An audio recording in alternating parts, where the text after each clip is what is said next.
নমস্কার। কবিগুরু রবীন্দ্রনাথ ঠাকুরের লেখা পূজার সাজ। আশ্বিনের মাঝামাঝি উঠিল বাজনা বাজি, পূজার সময় এলো কাছে। মধু বিধু দুই ভাই ছোটাছুটি করে তাই, আনন্দে দুই হাত তুলি নাচে। পিতা বসেছিল দ্বারে, দুজনে শুধালো তারে, কি পোশাক আনিয়াছ কিনে? পিতা কহে, আছে আছে তোদের মায়ের কাছে, দেখিতে পাইবি ঠিক দিনে। সবুজ সহে না আর, জননীর বারবার কহে, মাগো ধরি তোর পায়ে, বাবা আমাদের তরে কি কিনে এনেছে ঘরে, একবার দে না মা দেখায়ে। ব্যস্ত দেখি হাসিয়া মা দুখানি ছিটের জামা দেখাইল করি আদর। মধু কহে, আর নেই? মা কহিল, আছে এই একজোড়া ধুতিও চাদর। রাগি আগুন ছেলে কাপড় ধুলোয় ফেলে কাঁদিয়া কহিল, চাহি না মা, রায়বাবুদের গুপি পেয়েছে জরির টুপি, ফুল কাটা সাটিনের জামা। মা কহিল, মধু ছি ছি, কেন কাঁদো মিছামিছি?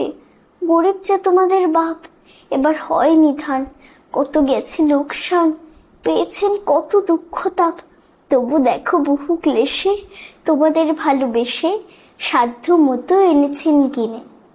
সে জিনিস অনাদরে ফেলিলে ধুলির পরে, এই শিক্ষা হলো এতদিনে। বিধু বলে, এ কাপড় পছন্দ হয়েছে মোর, এ জামা পরা সামারে। মধু শুনি আরো রেগে ঘর ছেড়ে দ্রুত বেগে গেল রায়বাবুদের দ্বারে। সেথা মেলা লোক জড়ো, রায়বাবু ব্যস্ত বড়, দালান সাজাতে গেছে রাত। মধু তবে এক কোণে দাঁড়াইল ম্লান মনে, চোখে তার পড়িল হঠাৎ।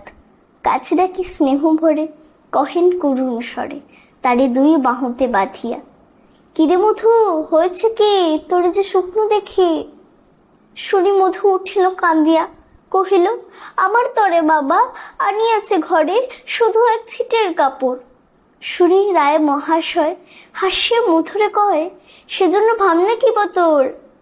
ছেলেরে ডাকিয়া চুপি কহিলেন, ওরে গুপি, তোর জামা দে তুই মধুকে। গুপির সে জামা পেয়ে মধু ঘরে যায় ধে, হাসিয়ার নাহি ধরে মুখে, বুক ফুলাইয়া চলে, সবারে ডাকিয়া বলে, দেখো কাকা, দেখো যে মামা, ওই আমাদের বিধু ছিট পড়িয়াছে শুধু, মোর গায়ে সাটিনের জামা। মা শুনি কহেন আসি লাজে, অশ্রু জলে ভাসি, কপালে করিয়া করা ঘাত। হই দুঃখী হই দিন, কারো রাখি না ঋণ, কারোর কাছে পাতি নাই হাত।